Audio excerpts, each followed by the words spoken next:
Today on Unsolved, Florida, we have another case of unidentified remains. As of this May, it has been 53 years since this individual was found. Authorities are once again urging anyone who might know him or anything about his murder to come forward. Volusia John Doe was discovered May 7, 1972 in Daytona Beach, Florida. He is estimated to be between the ages of 11 and 14, height 5 foot 2 inches, and approximately 120 pounds.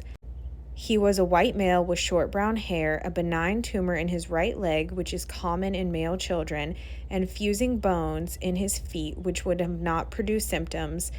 All of his teeth were in perfect condition and present with no fillings, and his pubic hair area was shaved. At the time of his death, he was wearing this red and white short-sleeved striped shirt and a blue denim jacket. Additionally, his pants had been removed from his body and were hanging off one of his legs.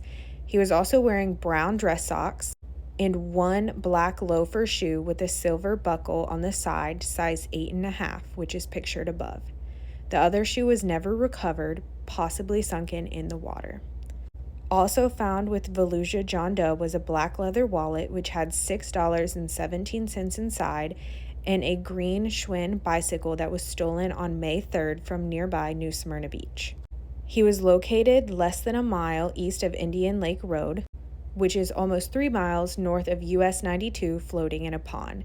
He was suspected to have been there only 3 or 4 days. The cause of death was reported as stabbing, and the coroner's report noted evidence of extreme violence. Unfortunately, the body was too decomposed to retrieve fingerprints, despite attempts to do so by the FBI. He was exhumed in 2013 and 2015, but according to investigators, there was insufficient DNA available for profiling. They did, however, recreate more sketches to help identify him. His case is currently undergoing testing by FHD Forensics. He was laid to rest at Daytona Memorial Park in Daytona Beach. His gravestone simply says, John Doe, died 1972.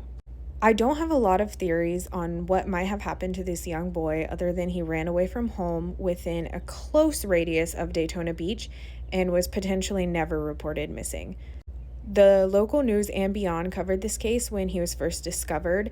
The Daytona Boardwalk had an issue in the 70s for underage prostitution, including underage males. A lot of people think that he might have been involved in the prostitution rings because of his shaved pubic area and the circumstances in which his body was found. However, I want to note, if you are from Florida or if you've ever been here, even in May, the temperatures are in the high 80s and even 90s. So it was a lot of clothing that he was wearing, even back in 1972. Also, the isotope analysis from 2015 determined that he was local to Florida. The coroner had stated he shaved his pubic region, but based on his age that they are estimating him to be, he might not have had any hair. He had a trimmed haircut with good teeth. Some guess that he ran away from foster care, but he had decent clothes, he had a wallet, he was in good health, but yes, he did steal a bicycle. According to some news outlets, and these are not official reports, there were beer cans scattered around the area where he was found. Perhaps it was a common place to locals to go fishing or to get away from town. We do know that he was stabbed approximately 7 times in his back with a pocket knife. Some people will argue it sounds like a crime of opportunity. Maybe he was just there and was met with foul play. Other people think it was definitely personal. The police are estimating that his murderer is likely an older teenager, also a runaway, but perhaps a local. The Reddit theory is that Volusia John Doe could possibly be Harmon Robert Shea, who was born on June 8, 1951.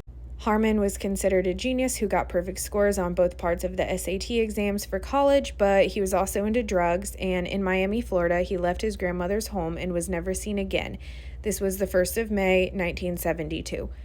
Harmon's dad was asked to provide DNA in 2009, and he refused. Harmon's case has more details, including a brother who is thought to be involved in his disappearance, but he was never officially reported missing. There is no missing persons file on him that I could find or a picture. If usable DNA is extracted, Volusia John Doe may finally have his name back soon.